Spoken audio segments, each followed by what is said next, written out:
Bueno, yo voy a platicar un poquito acerca de la experiencia que he tenido de trabajar en la zona sureste del país.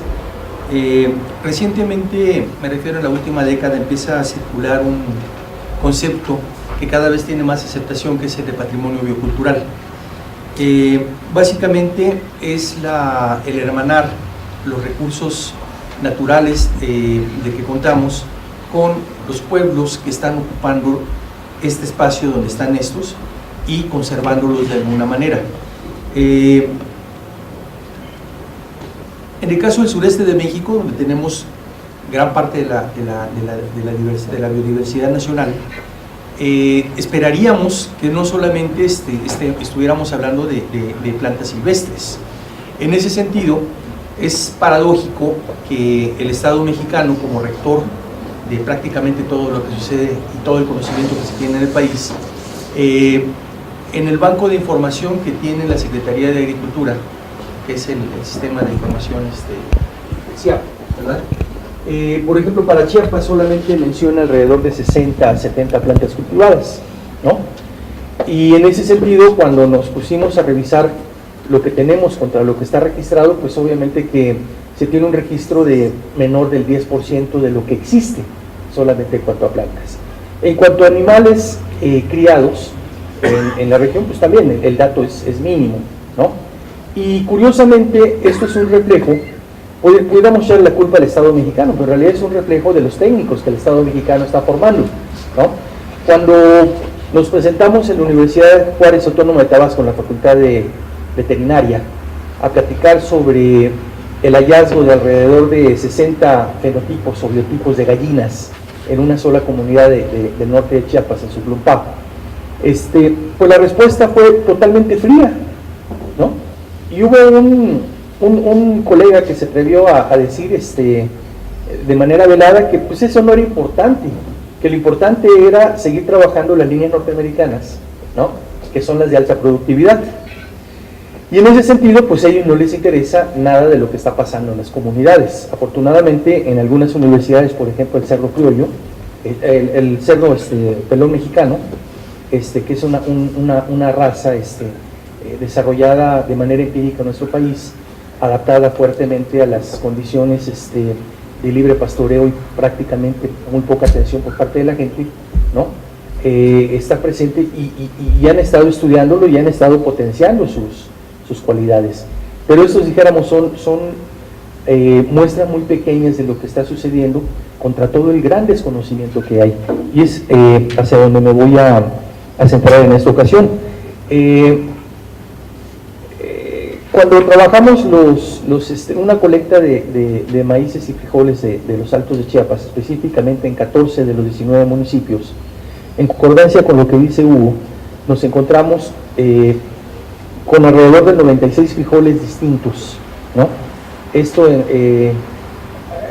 confirmando lo que decía un autor en 1922, Bucaso, que era parte del equipo de Babilo, ¿no? 96 frijoles en 5 especies, pues te está hablando de que Chiapas es un centro mundial de diversificación de frijol. Posteriormente, estudiantes de la Facultad de Agronomía hacen, en Villaflores hacen una colecta en su región y encuentran una cantidad también similar de frijoles, ¿no? Esto nos está hablando de que es un poco de atención que prácticamente nadie ha atendido, ¿no?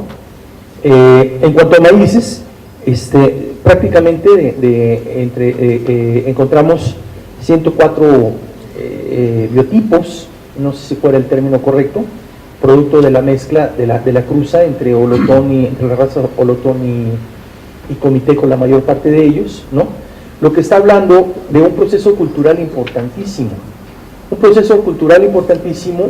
donde a partir de elementos de diferentes colegas, por ejemplo, Antonio López Mesa, en su tesis de maestría hace muchos años, encontraba que el ritual en las diferentes comunidades importantes de Chiapas van a variar, ¿no? A pesar de ser tzotziles o a pesar de ser celtales. Y esta variación pues tiene que ver con la identidad de cada una de estas comunidades, y en ese sentido la gente es muy celosa de ello, Y cuando platicábamos con Otto Schumann, recientemente fallecido, que es lingüista, él nos decía que en realidad en términos celtales y tzotziles es una generalización que hacen los lingüistas, ¿no?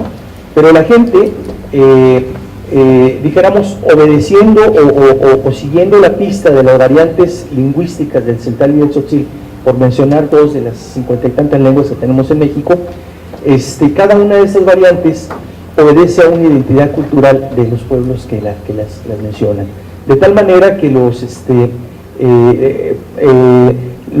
la gente de Chenaló originalmente son pedreños, no son tzotziles, ¿verdad?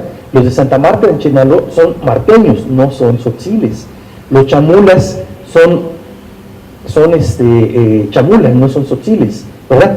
Después hubo, y nosotros también, encontramos que los maíces no están fluyendo fuertemente como esperaríamos de municipio a municipio, sino la gente está conservando sus propios maíces dependiendo de los municipios, ¿no?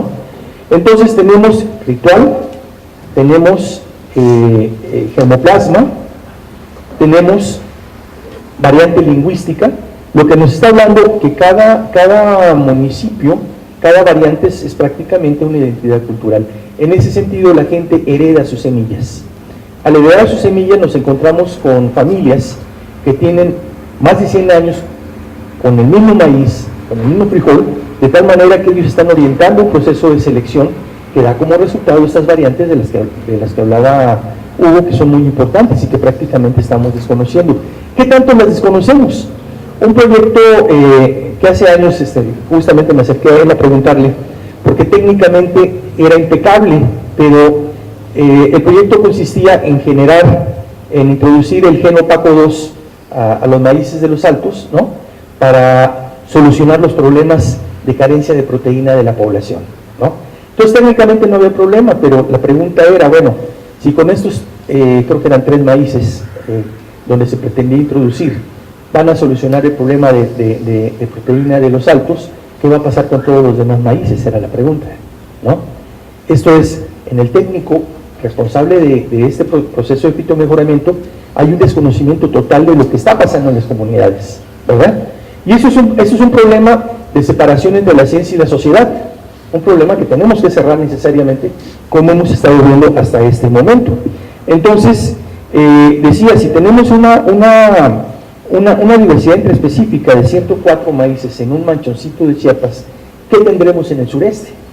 ¿No? O sea, los estudios desgraciadamente los hemos parcializado por estados, pero todavía no estamos haciendo la sumatoria o más que la sumatoria, los encuentros en toda la región.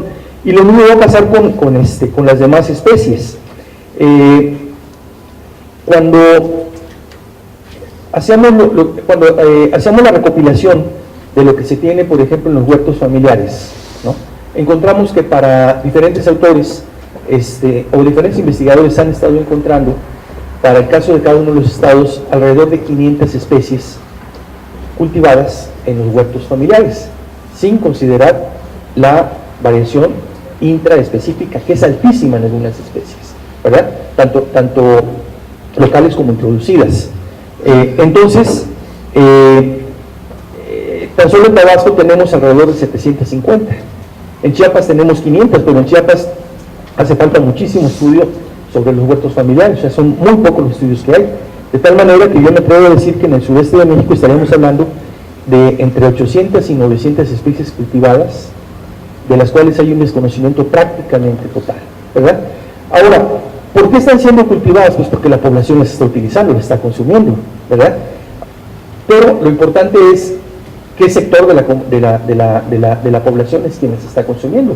Pues otra vez el sector minoritario de campesinos que cada vez se está haciendo más bombardeados y están obligados a dejar de ser campesinos. Entonces tenemos ahí un asunto sumamente urgente que atender si no queremos perder este importante valor que tenemos en el sureste de México, ¿verdad? Y cuando hablamos de animales criados pasa lo mismo. Encontramos alrededor de 25 animales domésticos, ¿no? Varía 25, 27 tal vez, pero también estamos encontrando alrededor de 90 especies de animales silvestres en los solares del sureste de México. Cada vez menos porque con menor frecuencia porque la Profepa se ha encargado de ello. Yo no sé si para bien o para mal, ¿no? Es algo que no hemos analizado a fondo.